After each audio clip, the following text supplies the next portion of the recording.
Well, good evening and welcome to Goodison Park for match day 17 of this Premier League season. And Happy New Year from Everton Live. My name's Rich Wolfenden and I'm joined by Sarah Halpin. Happy New Year, Sarah. Happy New Year to you, Rich, and to everyone obviously watching back home as well, wherever you are in the world. And it's great to be back in it. It is. I mean, people back home are probably in a significantly warmer place than we are right now. It is freezing in Goodison Park. But anyway, hopefully a result today will warm everybody up.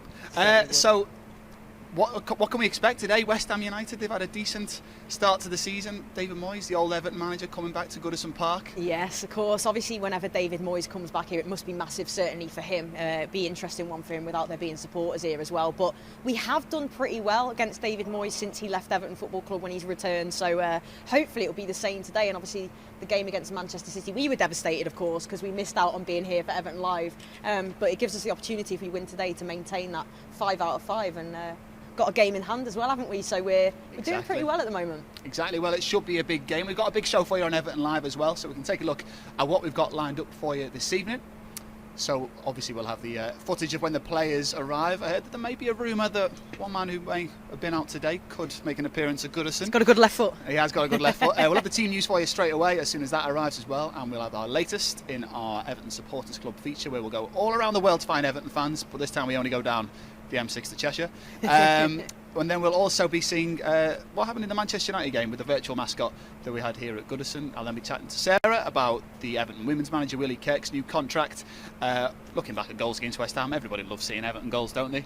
We'll be hearing from Carlo Ancelotti, and we'll be running through the 2020 tributes from those Evertonians who we lost over the last 12 months. And of course, from 5:30, you'll have full 90-minute commentary on EvertonFC.com. So, West Ham United. The threats that they have in their side, it's very similar to the David Moyes era at Everton, really, isn't it? It is, and you know, when you look at their position, I think they're 10th in the league at the moment. They might have dropped off a little bit in recent games. Obviously, there's been so many games for everybody at this time of year. But yeah, they on their day look a very good side. They're a very, very physical side, and they're capable of getting results. And they've upset a few teams already this season. But hopefully Everton won't be one today. I think we should be able to get 3 points today. Yeah, well, fingers crossed. Well, we have a very special guest, as we always do on Everton Live. He's a lad who's came through the academy, and he's got a few appearances under his belt. His name's Michael Ball, and this is how you may remember him.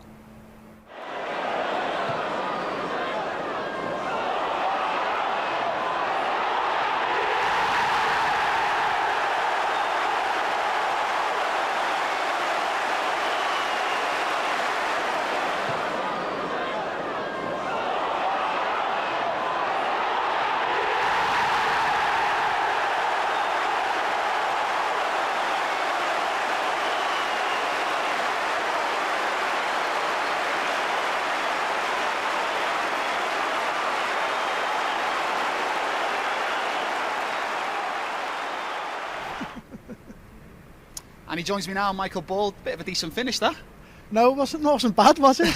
Leaped like a salmon. No. Do it on a more regular basis. No, I enjoyed it. Well, it's lovely to have you back in Goodison. How have you been? I've been fantastic, yeah. You know, it's obviously a difficult time for everybody, but, you know, it's great to be back here. You know, my second home. It's the first time I've been at the ground since lockdown, so I'm really looking forward to it. Yeah, good. Well, it's West Ham today. We've been in great form ourselves. That win over Sheffield United, we were talking about it before we came on air. It was just great to see Everton grind out a result against such a tough and, well, solid defence and Sheffield United side. It was, you know, since Carlo's came, he's had a different style and he's added to it, and we've had a few flair players as well, and it's been great to witness, and, you know, from the couch at home as well. You know, we get picking up the points, but, you know, through injuries and suspensions, we've had to change our style. And Carlo, you know, has brought players to the football club, but the guys who've been putting performances were players here before him, and he's got them working at a decent level. And the Sheffield United performance, yeah, it wasn't good on the eye, but it was great that they worked well as a team. They grounded it out. They got the opportunity. Sigurdsson was there to get the winner, and I think that, you know, Carlo would have learned a lot about the players then. Yeah, so we've seen him change his style over the season, really, haven't we? We've seen him play with 3 at the back. We've seen him play more attractive football, and of late we've seen, you know, us grinding out results. Is that going to be kind of a pattern, do you reckon, we'll see throughout the season? You really hope not, to be honest. You'd like to try and get Carlo's style, but I think, unfortunately, because of the COVID situation and the players picking up injuries, you do need to find a sort of a plan B, and that's where Carlo, we brought him to the football club. He's a very, very successful manager, so he's found a way to get the best out of the players who are available to him, and that's just a massive bonus, because when the going gets tough, the guys who have been given opportunity are stepping up to the plate. Yeah, so obviously over the past month or so, it's been a real congested fixture list. When you were playing, what was it like for you trying to fit in as many games?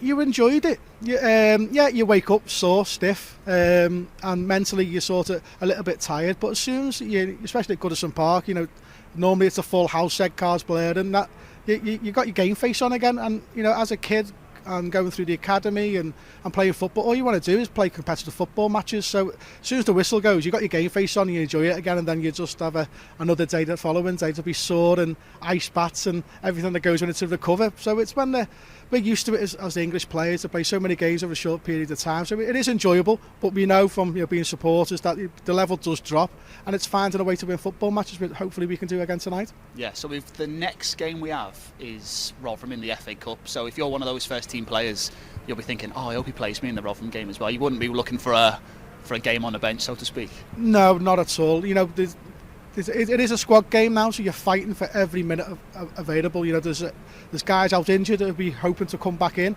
So the guys have been given the opportunity, like Tom Davies, he's been given his opportunity, he stepped up his game, Gylfi stepped up his game. So they're showing the manager that they've got the heart and desire to still play for this football club, and they want to be in the starting 11, and that just, the competition for all places, makes the level in training and in match days higher.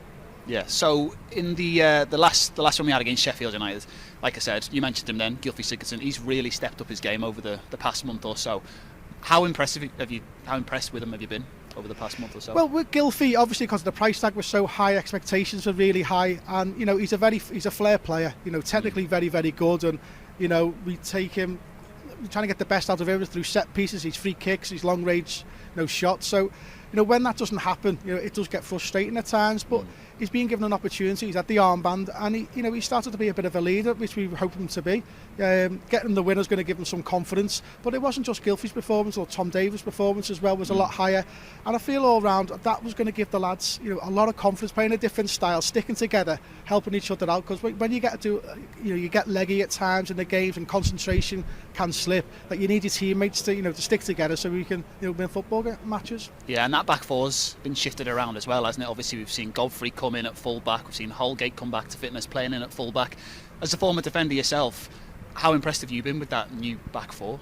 No, I've been really impressed. Obviously the way we've been playing normally under Carlo with two full backs who like going forward.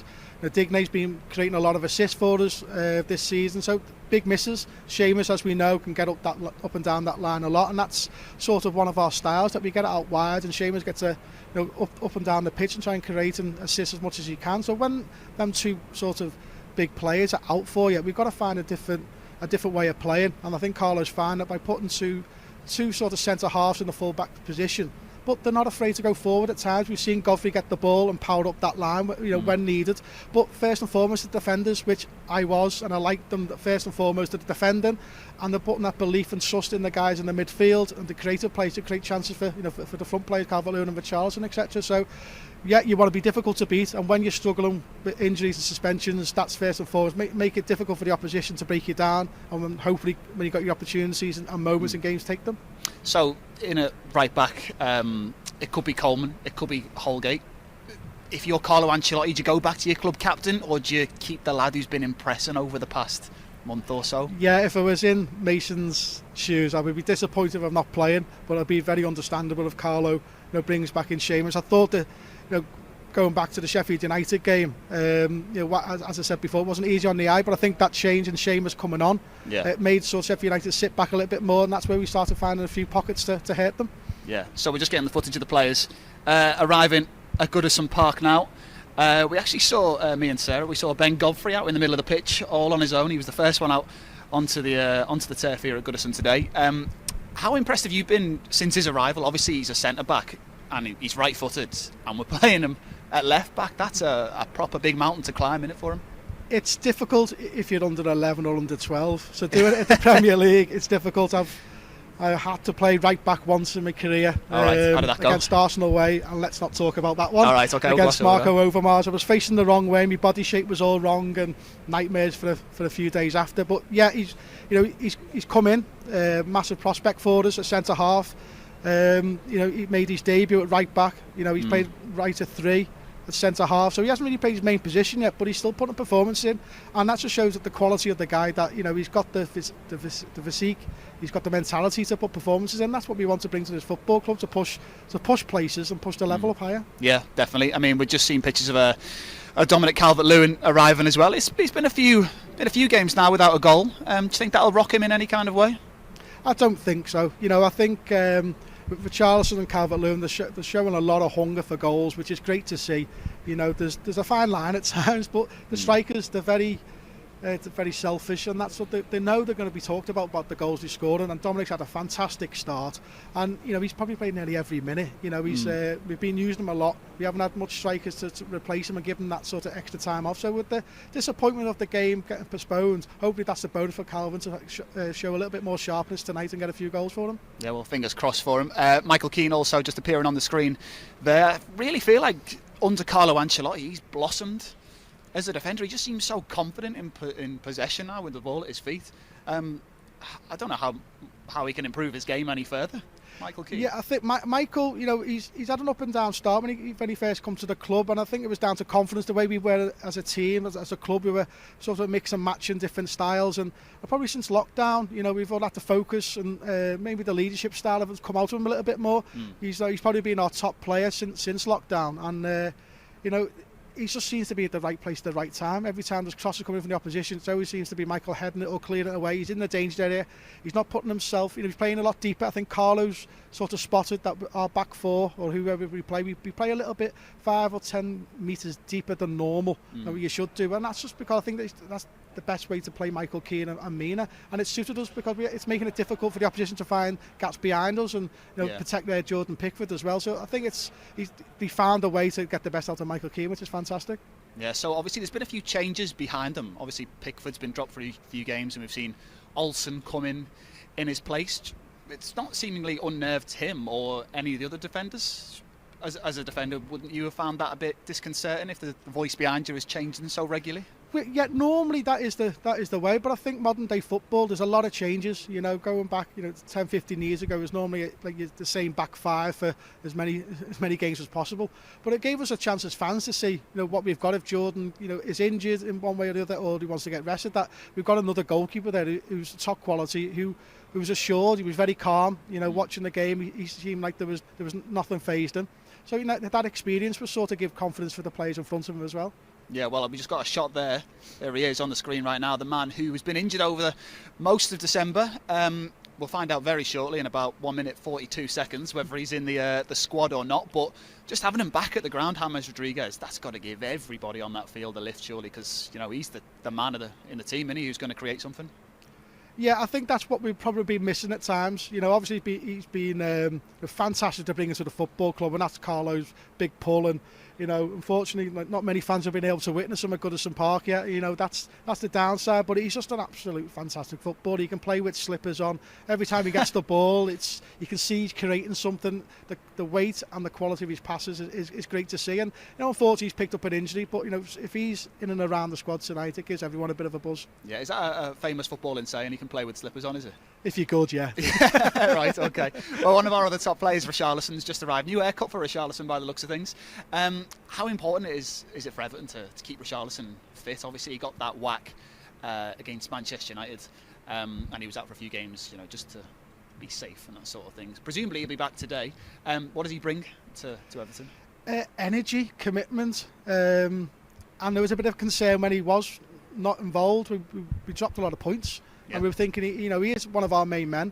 But what I like about Richarlison, he's hungry to score goals, and he wants to be selfless. He wants to, win football matches for us, which is great. But his work rate going back the way, the amount of times he wins the ball at the edge of our box and he powers up that wing, that takes a lot of energy. And doing that week in and week out in the Premier League is very, very difficult. So when he is missing, he is a big loss. So fingers crossed he's back tonight and we see him on fine form. Brilliant. Well, here's the team news now for today's game. between Everton and West Ham, and well, we'll see whether James has made it into the squad. Starting in goal, Jordan Pickford continues between the sticks for the Blues. Mason Holgate gets a spot in defence once more. Richarlison has got his new haircut since that picture was taken. Dominic Calvert-Lewin leading the line once more. Fingers crossed he gets his name on the score sheet today. We'd love him to get another goal. Gylfi Sigurdsson continues in the midfield. Yerry Mina in defence, our number 13 from South America. Abdoulaye Doucouré, he's really impressed since joining from Watford in the summer. And Bernard gets a start in the side today. He's not had too many this season. He'll be pleased with that. Ben Godfrey continues as well. And Seamus Coleman, the captain, back in the starting 11, and Tom Davis giving 2 big thumbs up as he continues in midfield. And there's the bench. James Rodriguez does make the bench of the 9 players we've named in the squad. 2 goalkeepers on the bench today, which is another interesting thing to note. Cenk Tosun, Andre Gomez and Michael Keane, probably the lads who we've seen most this season in the starting 11 who've earned the place on the bench. So what do you make of that starting 11 then? It seems to be Yerry Mina and Mason Holgate starting centre-back, I'd presume, with Godfrey on the left and Coleman at the right. So he's mixed up that back line. We've just been talking wonderful words about Michael Keane, and he's on the bench. Quite surprised, but I think with Michael Keane, he's probably played nearly every minute as well. Yeah. And he, hopefully this sort of little bit of rest will give him a chance to recharge. But it's a great opportunity for Holgate to play in his main position to show what he's capable of as well. Yeah, absolutely. I mean, the other surprising start, I suppose you could say, in that is that Bernard gets a start in place. Just looking at the team sheet, there's no Alex Iwobi in the squad whatsoever. Is this the chance for Bernard to kind of stake his claim in this? Well, for everybody who gets a starting chance under Carlo, it is a chance for them to show what they're all about. And I'm a big fan of Bernard. When he comes to the club, the way he likes to play football, it's great to see. But unfortunately, when you don't get enough sort of minutes on the pitch, it's difficult to come in and make an impact. So he's had a couple of minutes last game, so it's an opportunity from the start to show everybody he can play to that level again. And he's gone with Tom Davis again in midfield. Now at the start of the season we saw him using Andre Gomez, and Andre's got another spot on the bench. Why is it Davis is getting chosen over Gomez at the moment, do you think? I think it's probably his last performance. I think Carlo's obviously given the lads a bit of a chance in the starting lineup, and if you put in a good performance, you'll be back in the squad for the next match. Andre started the season pretty well, and probably dipped in a derby of form-wise, but he was part of a winning side, so you stick with Andre. That's what happens. And then we had a difficult sort of November, swapping and changing, and the results weren't going our way. And going into December, I was a bit concerned, thinking how we're going to win football games with the big teams we're going to play. But we rose to the challenge, and we be unbeaten in the league in December. Looking at the fixtures before then, you took half of that. So that was fantastic, and it's given us opportunity for the lads to show what they can do and give an opportunity. And being a player, it's difficult not playing week in and week out. You've got to get that match rhythm, and that's what Carlos probably gives to Bernard and Tom Davis, to get that match rhythm, so they'll be ahead of Andre for that reason. Yeah, well, fingers crossed today is one of those sides that we managed to get 3 points against, because it's these mid-table teams that really you get your points against to put you up into that top 4, don't you? I mean, West Ham, looking at their lineup now, they've got some threatening players in there. Sebastian Haller's probably going to be the big fella leading the line for them. Is he their main danger, do you think? I don't think there's going to be any surprises with West Ham. I think David Moyes is, he's getting a lot of the players he's got as well. Declan Rice as well. Obviously, he's there. He's a main play force for them going forward. But I feel if we stick to our game plan, I think we're going to find the gaps of West Ham. That they're going to sit back and not give it any space in behind. So hopefully that's why I think he's playing Bernard to find those spaces to create havoc for them going forward for us. So their full-backs, they have Cresswell and Soufal, who just love to get the ball in. Is it important for the wing-backs to then track their full-backs in this game, just nullify that threat? Or would you rather Everton, being the home side, keep their attacking players a bit more advanced? I'd hope for us to sort of, for the first 10-15 minutes, get at them. West Ham have, had a game only a couple of days ago, so they'll hopefully be feeling a little bit fatigued. So if we get the tempo really high from the start and hopefully shock them, they'll be expecting it. They don't want to be travelling up here and it's freezing cold, playing at Goodison Park. It's a tight pitch, and we know what it's like. And if we're up for this game, we can hopefully sort of shock them in the first 10-15 minutes, and that'll get us that confidence to start playing our football the way we like to see, and yet they've got threats, and we've got to be aware of that. They'll be looking for set pieces. We know how David Moyes' team sets up, so I don't feel there's going to be any sort of shocks that way, but we've got to keep our concentration up. We were, as I said, the Man City game was postponed, but that's given us a few more days to sort of rest and prepare ourselves for today. Yeah, and that will give us a huge advantage, do you reckon, having that additional rest compared to West Ham, who played Southampton only a few days ago? Yes, you hope so. Not just physically, mentally as well. It's more important mentally side as well, that you can sort of relax your mind, relax your body, and then focus now on tonight. This morning you would have woke up probably still aching and pains, for the last few games because of so many in the last short space of time. So fingers crossed the guys, mindset, game face on, and you're at Goodison Park, and fingers crossed we get the win. Yeah, brilliant. Fingers crossed we do get the win. Well, you may remember Boxing Day. It was a very happy Christmas for Everton as we went down to South Yorkshire to see Sheffield United away. Keane. Now Godfrey.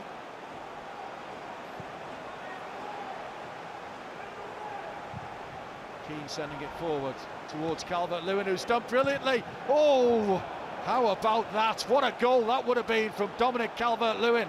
The chest control was superb, and then the volleyed effort was just wide of that right-hand post of Ramsdale's.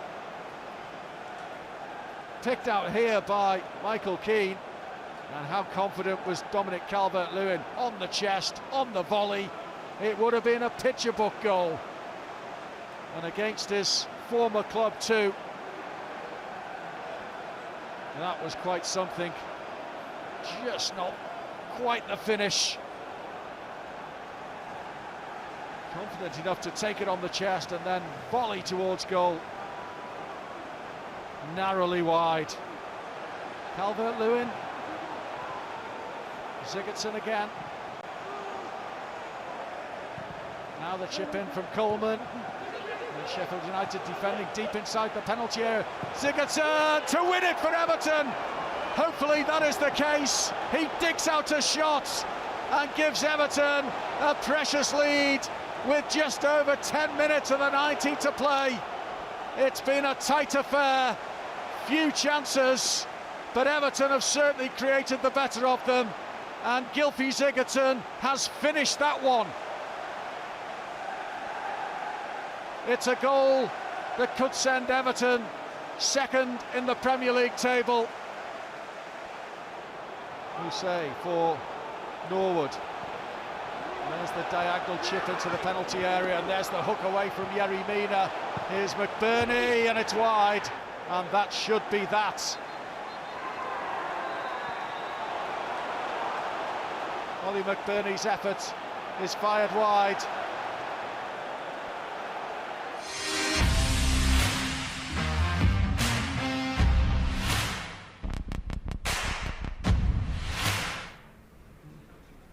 Yes, a very, very happy Boxing Day for Everton indeed. Just watching that back with Bally as well. Obviously, Bally, you're a massive Evertonian as well, and so you would have been every step of the way with us when that chance at the end there. Just watching it again, I think you can watch it in peace now, knowing that we won. But it was a tough game, a massive 3 points that when it was so close, just a goal in it. It was a massive win, that chance at the end, I totally forgot all about it, and I'm still watching it then, just thinking, to be a different opportunity might have happened, but yeah, great win, wasn't easy on the eye, but the way that the lads stuck together as a team, that really pleased me a lot. We can play flair football at times, but because of the injuries and suspensions we've had to sort of dig in. And what I liked about the performance, Tom Davies played well, Gylfi played well. Gylfi found himself in that position that he found himself against Burnley, where he hit the goalkeeper, but this time he had the quality to put it in the back of the net and get the 3 points. But it was the team performance really, instead of individuals, that really pleased me, because when the going gets tough, you need your teammates to rally around you, and that's what happened, and they got the rewards for it. Yeah, definitely. And as you said, some massive players missing, the likes of Dean, Richarlison, Hammers, just to name a few, Alan, and very, very little game time to recover between as well. So absolutely massive game, pouring down rain as well. We love a bit of that, don't we, on Boxing Day? So we have this segment every time we do Everton Live, the supporters club of the match from all over the world we have. But as we said, this time they're coming to you from mid-Cheshire. Check it out.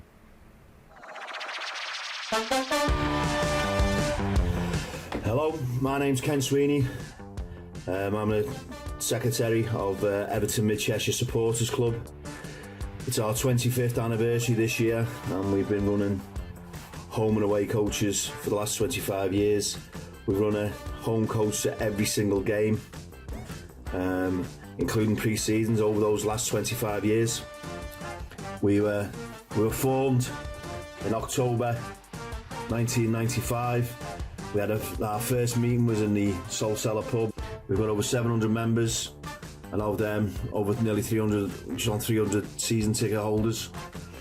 We've been privileged enough to have my all-time idol and my favourite ever Everton player down for questions and answers with us, which is Graham Sharp. To me, he's the greatest centre forward there's ever been. They say you shouldn't meet your idols, but I'm glad I've met Sharpie a few times, because he's just as class off the pitch as what he is on it. What's so good about our club? A cracking little fact. So all the away games, everyone loves the away games, mainly for after the match, win, lose or draw. It's the disco, the party, the sing-song that everyone gets into on the way home. Benno gets the guitar out, old Parky, God love him, who we've lost to the great blue heaven over the last month or so. Starts the sing-song, then he starts the disco. And like I said, we just welcome everybody, and like I said, everyone who comes on board really loves and enjoys everything that we do for them. So if there is any Evertonians out there in the Mid-Cheshire area that's not had the privilege to come with us or would like to go to the game and anything else, you can get in touch with me, Everton Mid-Cheshire, on Facebook, or Ken Sweeney. And like I said, we look forward to seeing any new members, because everybody's welcome. We make everybody welcome, old, young, anybody, and that's what makes us so special. Biggest thing that's killing us at the moment is not being able to go to the game.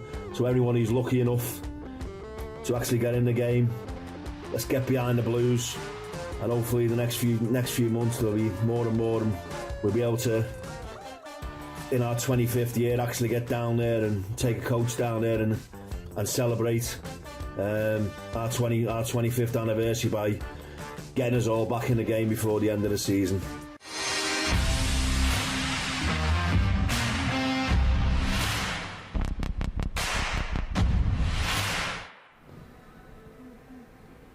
Brilliant stuff as ever from our supporters club of the match this week from Mid-Cheshire. Brilliant. Now, speaking of supporters as well, Michael, you know, you said, we were chatting before, you haven't actually played a competitive game without fans. But you've played, obviously, it's like a training game, isn't it, or pre-season kind of thing. But I know you were quite interested, actually, to see what it's going to be like. You're yet to be here as a supporter without the fans here, but you're intrigued to see how it's going to be. Obviously, you might be able to hear things, get a bit more tactical information and all that kind of stuff. Yeah, you know, I've never played, you know, behind closed doors to play. It's always happened maybe in pre-season games a little bit, but you know, competitive, you know, it's never happened to me personally, but you know, that's why I'm really excited today to be here, you know, to hear what Carlo and his coaching staff are putting over to the players. You know, I come here week in and week out, you know, when there's 40,000 here, and we can sort of guess what they're saying, with the body language of certain players, but I'd be really intrigued to find out, you know, who's the leaders in the team, who's actually speaking, because body language, we can see some players like the point, but you don't know what they're saying. What's the instructions that they're actually saying? So hopefully, you know, sitting in the stand and be able to hear that tonight, and it'll be a great insight as how Carlo and the players work Absolutely. together. Well, as you say, a manager like Carlo Ancelotti, to be able to get an opportunity to listen and watch the master quite simply at work will be really exciting. And for anyone who's watching on the telly, if you can hear somebody cheering from the stands, it will probably just be Bally. No, it'd be great, because, and I think as a player it helps. Normally, like as a fullback, when I'm on the far side, the instruction from the manager, if he wanted something from me, would be very difficult here. You know, and it's got to get passed down the line by a couple of players before it gets to you. It could be too late. You know, I might be in the wrong position. So, you know, I know it's unfortunate the fans aren't here today, but that's the sort of the positive side for the players, that with the instructions get on the pitch quicker. Definitely. Well, you know, hopefully we can take advantage of that today, but we're looking forward definitely to having, with Bally included as well, some 40,000 fans back here, hopefully not in the too distant future. But back this earlier, we had West Ham, in the Cup competition where we won 4-1. Dominic Calvert-Lewin was a hat-trick hero that day. So let's throw it back to see how we got on back in September against the Hammers. 5 wins from 5 matches this season, and it's a buoyant Everton that take to the field here at Goodison Park. Keane did well there to turn away. It's through to Dominic Calvert-Lewin, who scored. Brilliant. Well, it's becoming a wonderful habit. Dominic Calvert-Lewin is at it again.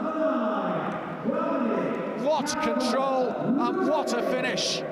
Superbly picked out by Michael Keane and superbly executed by Dominic Calvert-Lewin again. Inside it goes for James Rodriguez. Into Richarlison, what an excellent pass, and that's the finish. They combined superbly, but he was offside. The flag raised against Richarlison. Ancelotti's still got it, hasn't he? Fine player as well. Player at Parma, Roma, Milan, an Italian international with 26 caps. Young Johnson, and his ball in is over Lanzini. Felipe Anderson pulling it back for Snodgrass, and West Ham are level 27 seconds into the second half. West Ham getting back in defensive shape, but Richarlison is coming across the face of the penalty area and scores via a deflection. Richarlison was always going to hit that, and he's got the end result he so desired. Sigurdsson, Iwobi, shot off the post and in. The poacher is there. Dominic Calvert-Lewin again for Everton, following up as every good striker should. James Rodriguez manages to find Sigurdsson. Here's Calvert-Lewin for the hat-trick. He's done it again. This is incredible. Dominic Calvert-Lewin, goals galore. Revel in it, Evertonians. Everton 4, West Ham 1.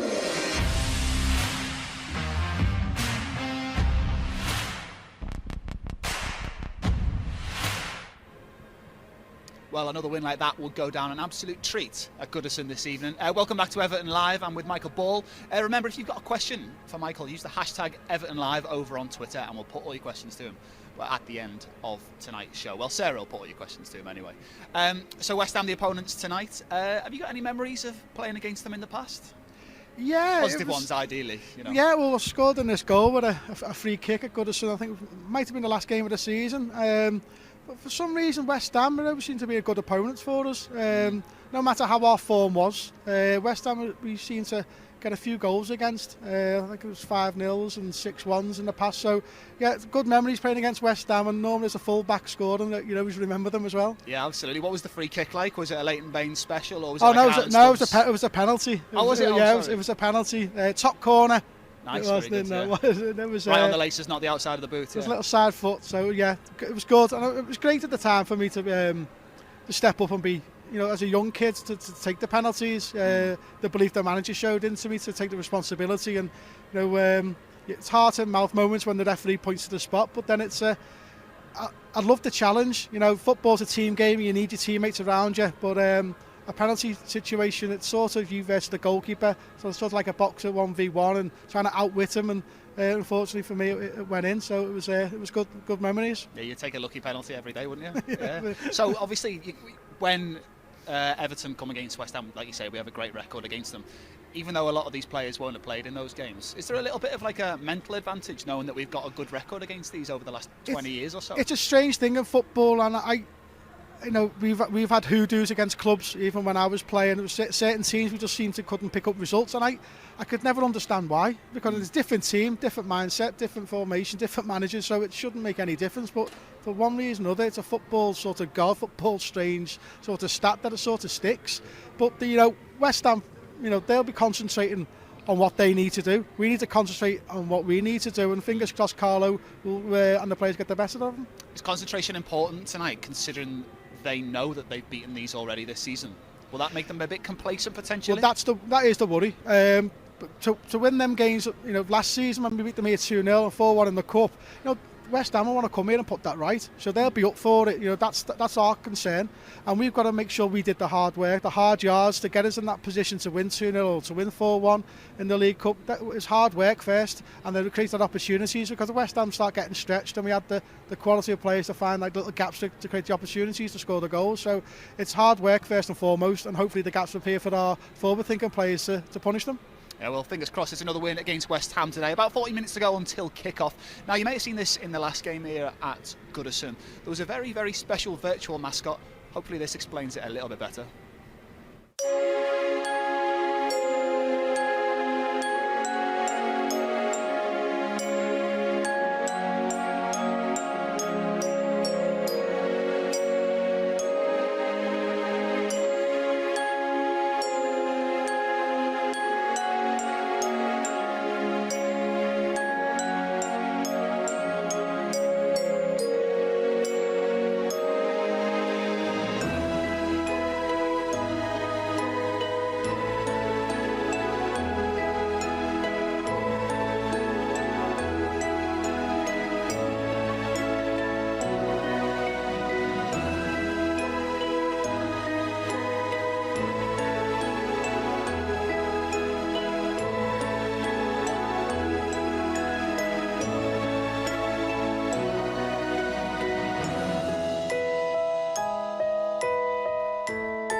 So if you go to evertonfc.com, you can find out more information about our virtual mascot on the website there. So Michael Ball, just having a quick discussion then about the Everton back four tonight. If Luca Dean was fully fit and Seamus Coleman was fully fit, would they be straight into this team, do you think? And Godfrey and Holgate would be immediately pushed back onto the substitutes bench? It'd be very interesting to find out. And it's a massive, great headache for Carlo to have, because the guys who've come in, the performances have been spot on. They've probably been asked to fill in, and they've gone above and beyond with the performances. Godfrey especially has been fantastic since he's come to the club, and he'll want to hold out his own. I'd like to see him playing in his main position, because if he's playing that well out of position, we'd like to see him in his main position. So he got a great opportunity to push maybe Mina or Michael Keane to go, I want to be the number one. I've come to this football club, but to be successful, to play at the highest level. But so he doesn't want to be sitting on the bench. So he's got to keep on putting performances in, and he's sort of good as your last game as well. So yeah, he's on form. So hopefully he has a great game again today. So when that outcome does happen, it gives him a great headache for Carlo to choose his 4 or 5, 6 defenders that he can choose from. To go forward. Michael Keane's on the bench today, maybe having a little bit of a rest because he has played every minute, but that door's open for somebody else to step up to the plate and cause a headache. Yeah, absolutely. Well, speaking of one manager, Carlo Ancelotti, the other Everton manager, Willie Kirk, this week celebrated signing a new contract for Everton's women's side. This is what he had to say. I'm delighted to extend my stay here. It's been a really exciting 2 years, and one that I was very keen to extend and to start piecing together what that future journey looks like for us. Were there any key reasons in particular why you wanted to extend your contract? I think probably the simplest thing is that the club have been true to everything they said. I came in 2 years ago and they said they were ambitious. They said they wanted the women's team to be fully integrated into Finch Farm. They wanted us to have the best of everything, and they've been true to their word. And we've probably we're probably ahead of the curve in terms of where I thought the squad would be. But we're certainly not going to rest on our laurels. All we're going to do is sort of bring the back end of that curve up and move forward for here. So yeah, the club's been great to me. Hopefully I've given them something back in return, and in terms of a little bit of success, or a taste of what it could look like with the FA Cup final. I think all parties are happy to keep moving forward. As you just mentioned, the ambition right throughout the club is evident. How crucial was that for you? Huge, absolutely huge. I'm a very ambitious person. I want to achieve a lot in the game. I want to achieve as much as I can here. I'm desperate to bring silverware to Everton women. I said that when I came in, you know, I want to have silverware by the time I finish here. Obviously, the finishing line has been pushed back now two or 3 years, and that's exciting, and ambition throughout. You know, from Carlo working with the first team, first of all, appointing a manager of that ilk is exciting, just to be at the same club as somebody like that. You know, Dave Unsworth talked about wanting the boys' academy to be the best in the world. You know, how ambitious I am and what I want to achieve with Everton women and the players that we've managed to recruit. You know, it's just a really exciting time to be around the club.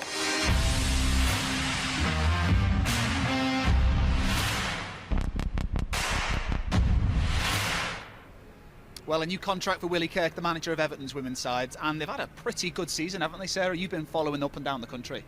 Yeah, I mean, I'm very lucky. Just watching the highlights again there of us at Wembley made me quite emotional. And of course here at Goodison Park as well, the girls beat Chelsea 2-1 to see us in through to the semi-final. Ultimately, we didn't quite win it, but we got to Wembley, we reached the final, and yeah, it's been a really emotional, really strong season from the girls. Results had dropped off maybe a little bit in recent weeks, but what a squad we've got, and to know that we've got Willie Kirk with us until 2023 is absolutely massive. He's a great manager. Yeah, well, it's a great signing, isn't it? I mean, we saw Everton's, the men's side, take a little bit of a dip in form as well, and it was so strange that the women's side seemed to follow the form of the men as well, because they had a great start just like the men. Where do you reckon they could finish this season, the women's side, considering, you know, they've bounced back a little bit now with the results? Yeah, definitely. I think the aim's got to be really to try and get Champions League. I think it's going to be difficult.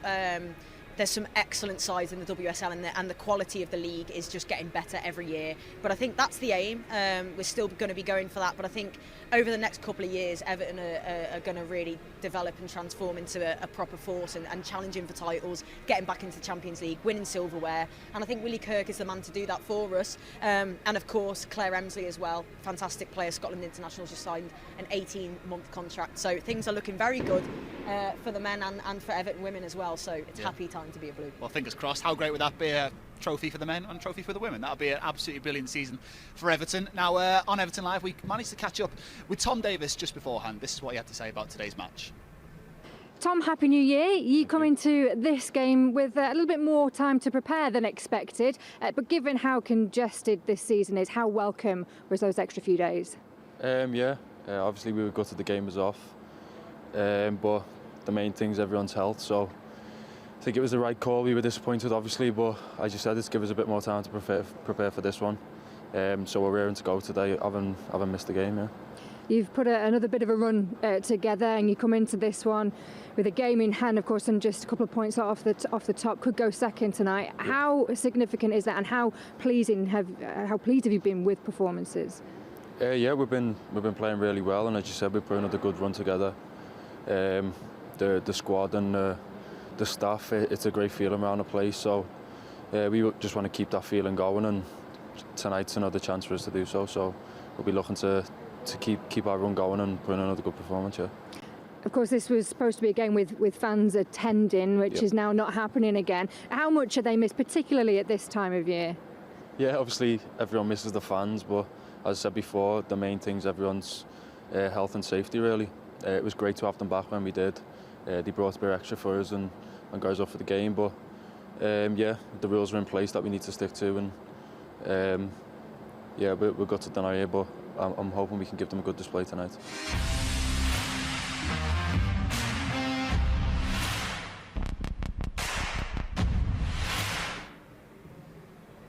Yeah, excellent stuff from Tom Davis there. Another academy graduate, and he's been great, hasn't he, recently, Michael? He's done very well, given that Alan's been injured and there's been a bit of rotation. He seems to have stepped up and put in some really solid performances from out on the field. Yeah, no, I've been made up for Tom. Coming through the ranks, he knows how we all tick as fans. He'd be very proud to be putting that blue shirt on him. His family would be proud of him, and it's difficult as a young kid at that time. And bigger names, bigger players have come to the football club, but Tom's still in and around it, and he's showing that, when the opportunity comes, he's got the ability to show what he's capable of, and that's what being in and out the side is difficult at any stage of your career. But Tom, over his last performance against Sheffield United, showed that given the opportunity, he could do a job for us. Definitely, and Carlo Ancelotti has certainly been showing his faith in him recent weeks, and it is being rewarded. We've just passed 12 months of Carlo Ancelotti. He's not doing badly, is he? He's doing okay. Yeah, no, it's obviously, as the fans, our expectations are always high. But sometimes realistic, it's never been sort of a guy you'd expect to be at the football club. But Mashiri's been fantastic to bring him here. Yeah. And the players that Carlo's brought to the football club has raised our expectations higher again. But the guys are going out there and performing, and it's raised the level of everybody else who's here before Carlo as well. The last few games so far, there's, I think, maybe one, maybe two players have actually played that Carlo's brought into the football club. So he's getting the best of the players that are here before, and that's great from what you see from a top-class manager. This is it, isn't it? As you said, credit to the club. Went out, got one of the very best managers in the world, and that's what he'll bring. Not only has he been able to attract players such as James Rodriguez, who it's brilliant to see him back on the bench tonight, but the players like Tom, like Gylfi, players that have been here for a while now, especially Tom obviously coming through the academy, they've just improved tenfold, haven't they? It's sort of dragged the quality of everybody on and off the pitch around the football club up a notch or two. It does when a manager has been successful as Carlo, that you listen to every word. He's got the history of being successful, so your senior pros, young pros, they'll be taking it all in as a sponge, and he's got a way of delivering that to his players. It's sometimes you see managers maybe making it a little bit too difficult and complicated for players to take it on board. But Carlo's, he's got that experience and knows how. And it looks like this season the lads have took to it, and it's showing up by performances and the points on the board we've got so far. Brilliant. Well, a win today would take us second again in the Premier League table, and we're hoping to do that by getting a win against West Ham. We've scored plenty of goals against them over the years. Let's hope for some more today. But hear how we have got on against West Ham over the years.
Rooney from the halfway line, and Wayne Rooney has completed his hat-trick from inside his own half.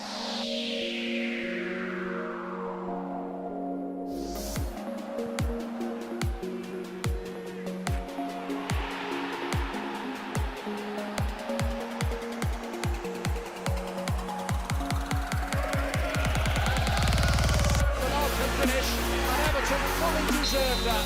What a brilliant second goal for Everton.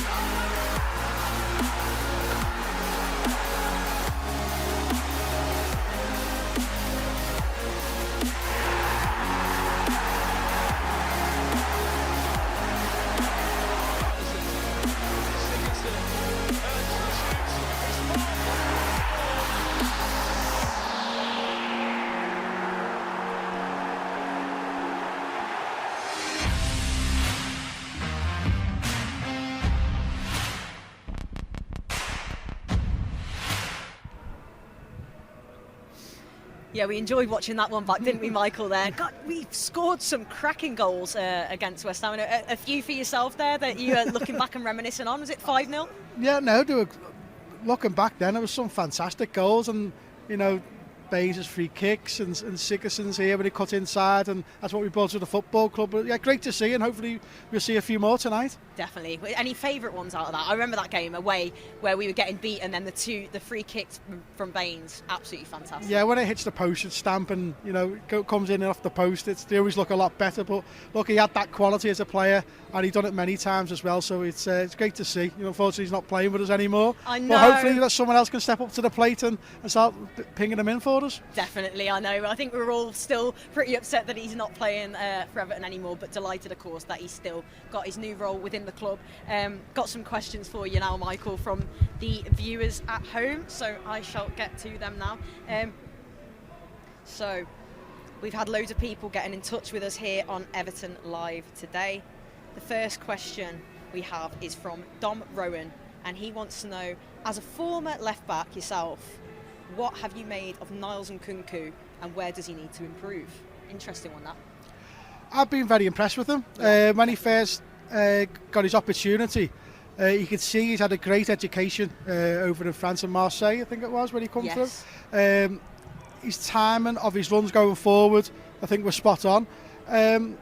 Maybe improving on defensively, but we hasn't really had that opportunity to show that. He's probably played one Premier League game against decent opposition, but you've got to trust in Carlo, you know, to know when a player like that is going to be ready to play week in and week out for us. You know, with Digne out, there's an opportunity for him to show that. So he's got to show that in training. He's got to be asking questions of the staff, where do I need to improve, and take it all on board and go out and try and show it, and trust in Carlo for when he's ready for us. Definitely, and of course, you know, a game that he played in was against West Ham in the Cup as well earlier in the season, and he did do very well indeed, didn't he? He certainly won. I mean, we've got Luca Dean, of course, injured at the moment, and the players that have been asked to fill in at left back have done exceptionally well. It's hard to question how they've done on that, but yeah, he's certainly someone that's got a future with the club, isn't he, Niles? Oh yeah, I think the scouting's have done well to bring him to the football club. Yeah, he's still young, he's still going to have a lot to learn. But when you get moments like that, you know, he was very good going forward, but his crossing ability was fantastic. And one of the goals where he done a little back heel as well was very cute. So he's clever going forward. He's got the ability to create opportunities in the final third. But you've got to remember he's a left back. So, you know, he's got to do his defensive duties also as well. So maybe, you know, hopefully that's probably what he needs to work on to get more minutes for Carlo in the Premier League. Definitely, but I think he's somebody we'll see plenty more of going forward, and as Michael's just said, a really exciting talent as well. Somebody else who's come in and had to fill in at left back before has just been on our screens there, Ben Godfrey, and I know you've spoken to Rich a bit about him already, but he's just been, and from, you know, yourself being a left back as well, extra interested to see what your opinion's been on him as a centre half, playing left back, right back, wherever he's been asked. He's been one of the probably biggest positives for Everton over recent months, would you say? It just shows he's got ability. It shows he's a good footballer. He's got a good footballing brain. They know how to play in certain positions. It's difficult. Not many players can do that. You know, he's come to a new football club. He's had to sort of bed in and find how we work, how Carlo works, how his teammates work. And to do that and play that in your normal position is difficult enough. But it just shows his desire and his willingness to learn. The gaffer has given opportunity because obviously what he's doing in the training ground. You know, he made his debut playing right back. We played back three. He did pretty well. And then at left back, it was a bit of a surprise choice for Carlo. You know, people are questioning it with Digne out. But, you know, how come Godfrey got the opportunity? But his performances show why Carlo was right. Definitely. So exciting. I say it every week. The fact we've got the likes of Ben Godfrey, Michael Keane, Mason Holgate, it's just so exciting to have all those at the back.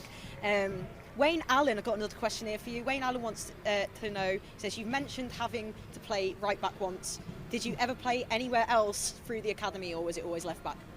No, you start up front. Yeah? Start scoring a few goals, and then I blame my left foot. Because my right foot was hopeless. And you get moved to left wing, left midfield, then centre mid at the Youth Cup. I was always centre midfield, but I was always defensive minded, really. And then playing a few ages above, that's where the gap came. My opportunity to play a few years above myself was at left back or left centre half. But I think in the Premier League, I've probably played nearly all over the place. You know, it's besides in goal, I've played nearly every position. But my favourite position was probably left as centre back. I enjoyed that I wasn't the tallest, so I needed someone alongside me to do all the bullying, and I'll just pick up all the pieces and pass it through the back. But you just enjoy playing the game. You know, it was a dream come true to make it professional and to have that opportunity. You just got to go out and express yourself. And it's you know, we're having difficult times right now with COVID, and these guys have got opportunities to keep doing their jobs and keep entertaining and enjoying it and play with a smile on your face. It's difficult at times, it's frustrating at times, but it's the best job in the world. You can do it. I love that, and an absolutely fantastic Evertonian as well. No doubt, Michael, that you would play still anywhere that Everton asked you to. But that is your time now. You're going to go and get in the main stand and cheer us on. So thank you so much, Michael, for your time today. And you're going to will us on to a win. Fingers crossed, yes. I'm not going to ask you for a score prediction because I know you don't like them, but I'm going to ask for a result. We're going to win today. Hopefully 3 points. I'm confident we're going to get 3 points tonight. And the guys have got the ability to do that. Even though there's a few players missing, I still feel we're going to come away with the points today. Brilliant. Well, you enjoy yourself, Michael. Get us those 3 points. And here is Carlo Ancelotti with what he's got to say ahead of this tie versus West Ham. Carlo, Happy New Year. You've had 5 days to prepare for this game. Unexpected, of course, but how helpful has that been this week? Yeah, of course, we had two more days to prepare the game against West Ham. It was good, but I think it's not going to affect the result of the game. We have to play well tonight because West Ham showed always good quality, it's a strong team, so it will be important game. The fact that we had 2 more days, I think is will not be decisive. Richarlison returns to the team. Rodriguez on the bench. How pleased have you been with his recovery? Yes, of course. We have more players. We have back Richarlison after the concussion. We have back James on the bench. Anyway, it's good to have important players on the bench. We have not only them. Now the squad is improving. We are recovering players, and so we can prepare well the next games. No Alex Iwobi in the squad tonight. What's the reason for his? A little problem during the training. He was a little bit tired. I didn't want to take a risk like Michael Keane that is on the bench. But well, welcome back to Everton Live, and that's about it, Sarah. West Ham kick off in 16 minutes. The players haven't gone in yet. Just want a couple more minutes to have a shot at goal or two. Predictions for today. We've already beaten them once at home this season. Yeah. Are you anticipating the same scoreline? I'd take a 4-1 definitely, but I'm actually going to take 1 off it and go 3-1. Okay. Why are you thinking that? I like to say give them a goal just in case we concede. You know, we've been doing very well. I'd love to see another clean sheet because we've been fantastic at the back lately, and both goalkeepers have done very well. But I'm going to give them a goal, but 3-1. I think Calvert-Lewin for a brace. Look at this. I'm giving you goal scores and everything here. The full breakdown. The other minutes as well. I know, yeah, I'll run down Betfred. Oh yeah, go on. Dom, first goal inside 17 minutes. I think Dominic Calvert-Lewin, and of course that man Richarlison. You know, he's always a threat, isn't he? Bernard as well. Lovely touch to get Gylfi the goal the other day. So yeah, 3-1 I'm going for. What about yourself? Okay. It's tough. I'm going to go 1-0 and I'm going to go Sigurdsson again. A replica of the Sheffield United game. I'm thinking tricky start, second half, we'll find a goal. That'll do. 1-0. Do you know what? Like we always say, a win's a win, isn't it? Get us back into second, so we'll take that all day. Exactly that. Well, you can listen to the full commentary, which starts in about 5 minutes on evertonfc.com. Fingers crossed Everton can get 2021 off to a winning start. We'll be back again for the FA Cup game against Rotherham in a week's time, and to see out the final showings of this episode of Everton Live is a tribute to the Evertonians we lost in 2020. We'll see you next week.